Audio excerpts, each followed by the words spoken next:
Yon, magandang umaga mga kamamaw. Yan. Habang nagbabrowse kasi tayo mga kamamaw ngayong umaga, pagkagising ko, habang nagbabrowse tayo, shoutout muna tayo kay Kainags. Yan. Nakakatawa lang mga kamamaw kasi nung nagbrowse ako ng Facebook is nakita ko pala yung Spot Pinoy. So sa Spot Pinoy, guest nila si Kainags. Kaya shoutout kay Kuya Rice, kay Kuya Mark, tsaka kay Ate Ina. Yan. Sana naman mapansin nyo rin si Kamamaw. Sa malaking karangalan na makasama sa inyong episode, Spot Pinoy. Yan. Kaya nakakatawa naman kasi mga Kamamaw kasi gumawa sila gumawa silang tatlong grupo na ini-interview nila yung mga vlogger sa Pilipinas. Mga vlogger dito sa Canada. So sana makasama si Kamamaw dun sa episode nyo. Episode 4 ata yung kay Kainags. Napakasarap makapagkwentuhan o i-share nyo yung mga experience nyo nung bagong dating kayo dito sa Canada. Lalo-lalo na yung kung paano kayo nag-start mag-vlog. Ako, ilan taon na ba ako nag-vlog? Siguro magdadalawang taon na. Nasa 2 taon na ako nagba-vlog. So far ngayon, medyo na-hit na natin yung subscriber natin. Yung hinihintay na lang natin is yung view hours. So, medyo malapit-lapit na tayo. Konting tiyaga lang. Tsaka pagsisikap lang sa paggawa ng vlog or paggawa ng ating content everyday. So, minsan talaga hindi tayo nakagawa ng vlog kasi nga sobrang busy sa trabaho at the same time buntis din si Mrs. Kaya hindi rin tayo basta-basta nakagawa ng vlog natin.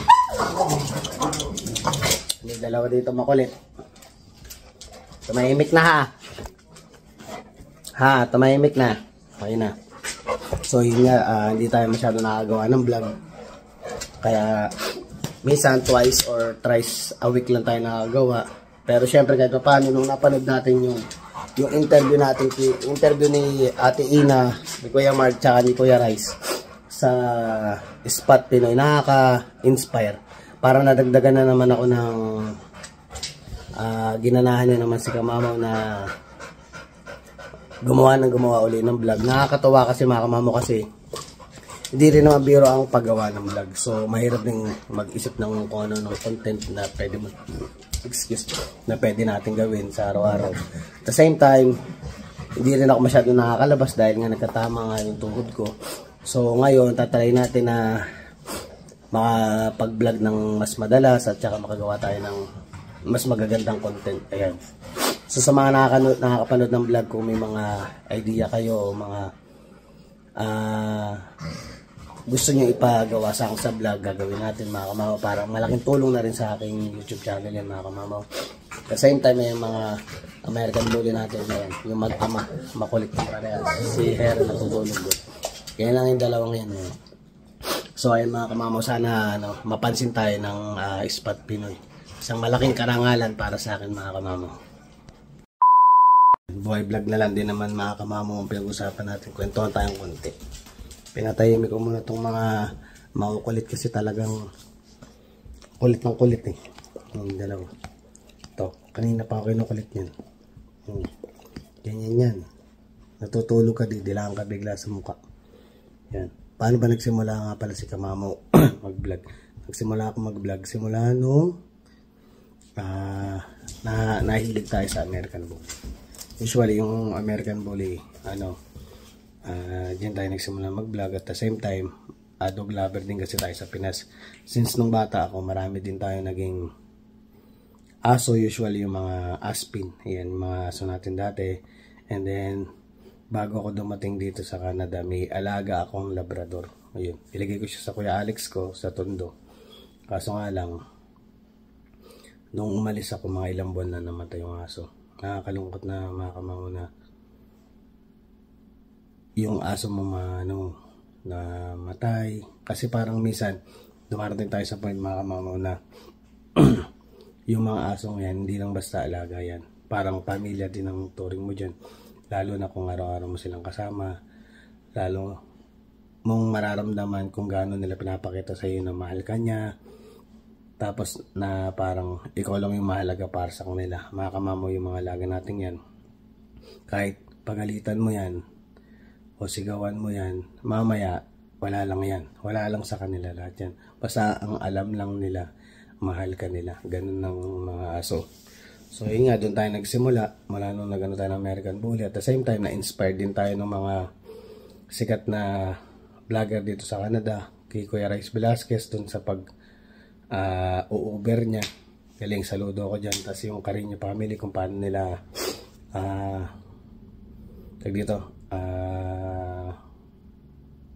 harapin ang buhay, pamilya dito sa Canada. Ayan. Tapos ganyan naman din kay Kainags. Ayan, nanonood pa rin ako. Lagi ko pinapanood yan si Kainags. Kaya shoutout sa iyo, Kainags. Ayan, lagi ko pinapanood yan. Na nawasan, darating ang panahon at magkita rin kami ni Kainags. Yan, nung nauwi siya ng Pinas, talagang naging silent viewer tayo. Ini-message ko siya, sabi ko, pasensya na Kainags kung hindi tayo nakakapag-comment, pero since nung uwi siya ng Pinas, naka-silent viewer lang kami ni Mrs. Pinapanood namin lagi yan hanggang sa nakabalik siya dito. So ngayon, nakakatuwa lang dahil from si Kainags natin na pinapanood ko is parang nasa 2,000 subscriber lang. Ngayon, nasa ano na ata siya, 29 or 30K. Grabe, tindi ng biglang kumbaga bulusok. Pagbulusok nung na kanyang subscriber. Pero ang galing naman kasi talaga niya gumawa ng content, mga kamamo. Nakakatuwa na nag-i-enjoy ka pag pinapanood mo siya, lalo pag problemado ka si Kainags lang panoorin mo. Malaking yan. Pagtawa pa lang ni Kainags nakakatanggal na ng stress. Yan. Yun yung mga naging inspirasyon natin nung gumawa tayo ng vlog. So ngayon minsan may times na dumarating tayo na busy tayo, may mga ginagawa tayo, may mga bagay na dapat unahin, minsan nakakalimutan natin gumawa ng vlog, napapahinga tayo ng konti, pero syempre bumabalik pa rin naman tayo kasi alam natin na may mga taong nag-aabang o naghihintay ng ating vlog.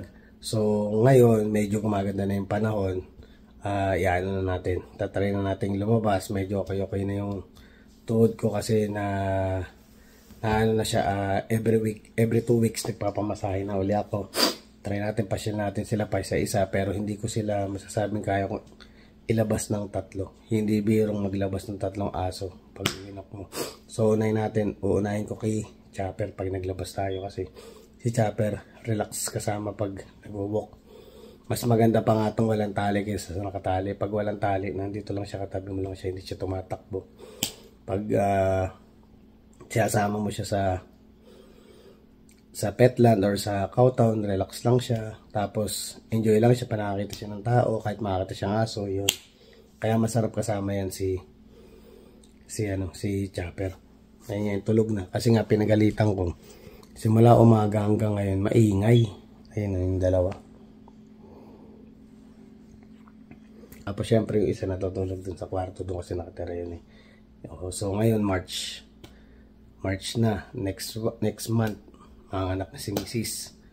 So, aayusin na namin itong setup dito sa bahay, itong sa may kulungan na to, itong sa part na yan. Gagawin namin gamit ng yung mga ano ni Baby Jacob. Yung malaking kulungan na yon, lilipat ko dito sa may harapan. Yan, tapos tatanggalin natin isang kulungan. Baka next week sa setup na namin para medyo maayos na dito sa bahay. Ito lang naman ang makulit na lang dito yung Chopper na to Pero nakakatuwa at nakakatanggal ng stress dahil iba yung lambing nung tutang ito. Halos minsan nag-a-adjust na nga si Legend. Hindi na ako masyadong parang pa-baby ba si Legend dati. Medyo nag-matured na mula nung nakasama natin si Chopper. Si Chopper na yung pumalit na pa-bebe. Tapos magugulat na lang ako sa umaga pagising ko. 3 aso yung katabi ko, pero maisipin mo sa sopang tumakamama, nakahiga si kamama. Pagising ko 3 nakapatong sa ibabaw ko. Ganun, kaya sumasak din minsan yung katawan ko pag nagigising ako sa umaga. Tas baba akyat. Kaya yung ting bababa gagalaw sila, nagigising ako. Di okay na, nagigising na. Tapos pa nakatulog ka naman, yung isa naman didilaan ka sa mukha. So good luck naman sa pagtulog mo, kamamo, araw-araw. So, pero minsan inaano ko na lang din na ganyan lang way ng ano nila. Paano nila lambingin ako. Paano nila ipakita na importante ako, ganun. Kaya minsan, imbis na parang mainis din ako. Normal mainis ka kasi kulang ka sa tulog eh. Pero minsan, imbis na mainis ka, parang nire-reverse ko na lang na ganun sila, ganun nila ako pinapahalagan. Kaya gusto nila lagi nila akong katabi. So, ayan, Kainags. Congratulations at na-interview ka ng Spot Canada. So, sana ako willing ako talaga, gusto ko talaga kasi masarap sa pakiramdam na kumbaga maging part ako nung ngayon, nung grupo ngayon kay Ate Ina, kay Mark, tsaka kay Kuya Rice Velasquez, ayun. Maging part ako nung vlog na ginawa nila. Siyempre, sarap sa pakiramdam na sa Canada, isa ako sa mga naalala nila o na-interview nila. Kaya, baka naman. Yan, tuloy natin, kwentuhan natin.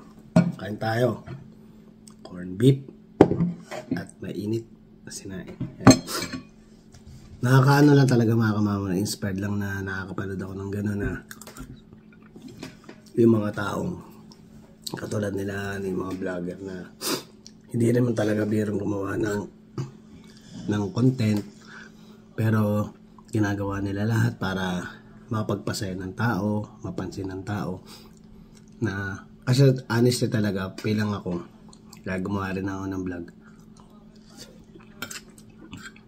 is parang gusto ko rin naman talagang makapagpasaya ng tao. At the same time, makatulong din tayo dun sa mga tao na sa Pilipinas, sa mga nangangarap dito sa makarating dito sa Canada, kung ano bang klaseng buhay meron sila pagdating nila dito, kung ano ba yung mas maganda kung sa Pinas ba o dito. Iba-iba naman yan, magkakaiba tayo ng sitwasyon ng pamumuhay, lalo kung nasa Pinas ka, hindi naman lahat may kaya. Ako galing tayo sa mahirap na pamilya. So bilang ako, masaya ako kasi yung mga ibang bagay na hindi ko na-experience sa Pinas, na-experience natin dito. Yun. Kaya minsan gumagawa tayo ng vlog about sa mga bully. Gumagawa din tayo ng vlog about dito sa kung ano ba meron dito sa Canada. Yun. Sinishare ko lang yun.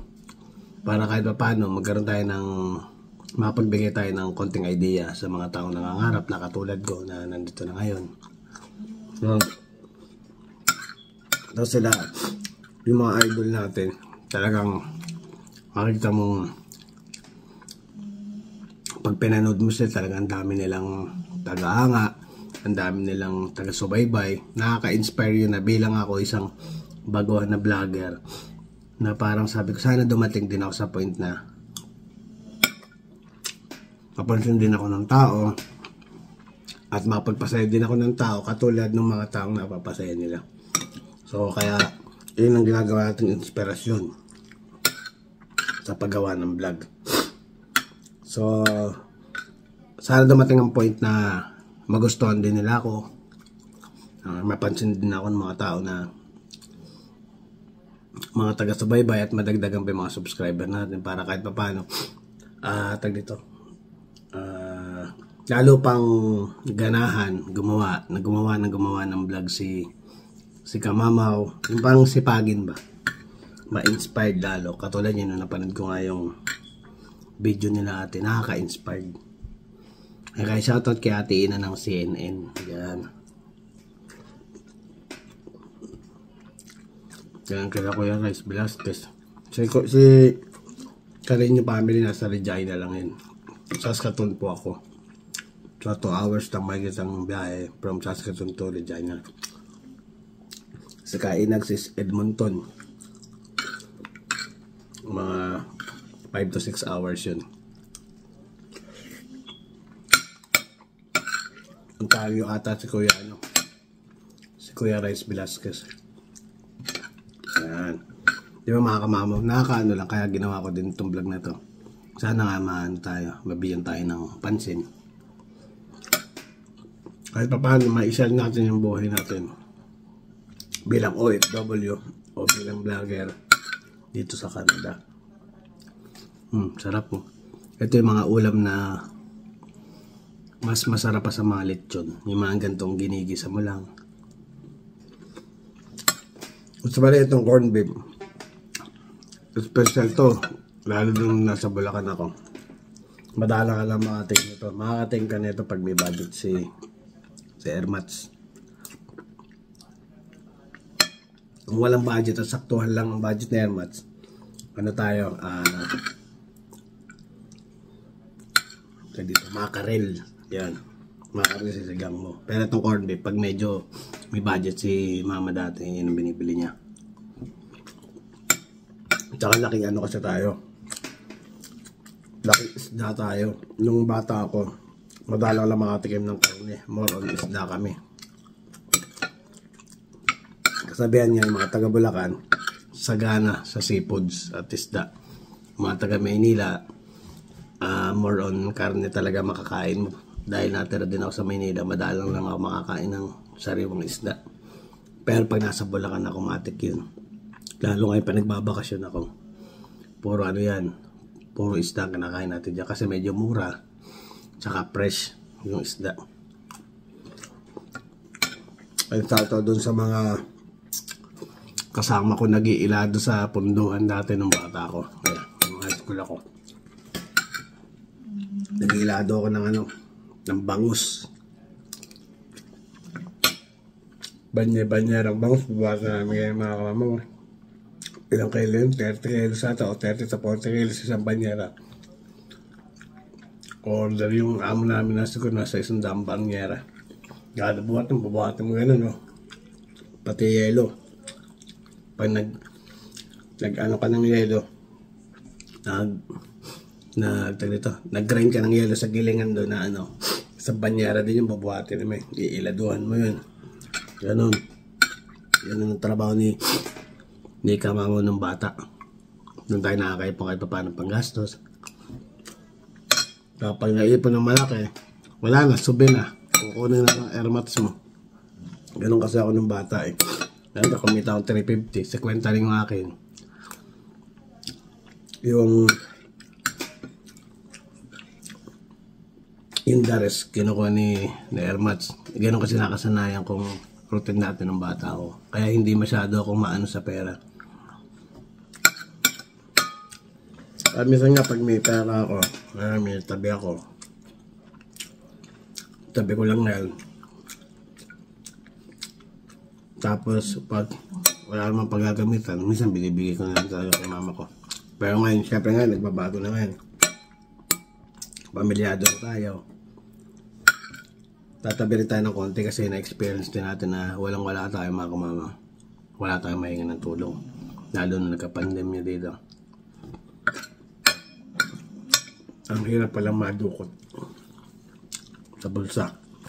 Kaya kayo, pag nagtatrabaho kayo, lalo kung bata pa kayo, magtabi kayo para sa sarili nyo. Para pag dumating time na kailanganin nyo, may mabubunot kayo sa bulsa nyo.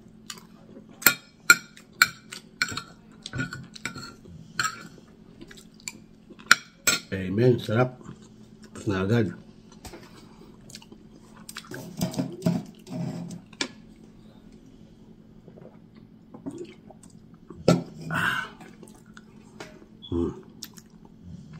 Maraming salamat sa pagpapanood nyo ng video na to. Sana huwag nyo kalimutang mag-like, mag-share at subscribe sa ating YouTube channel. Maraming salamat at na-appreciate ko po sa inyo lahat. Hanggang dito na lang po mga kamama.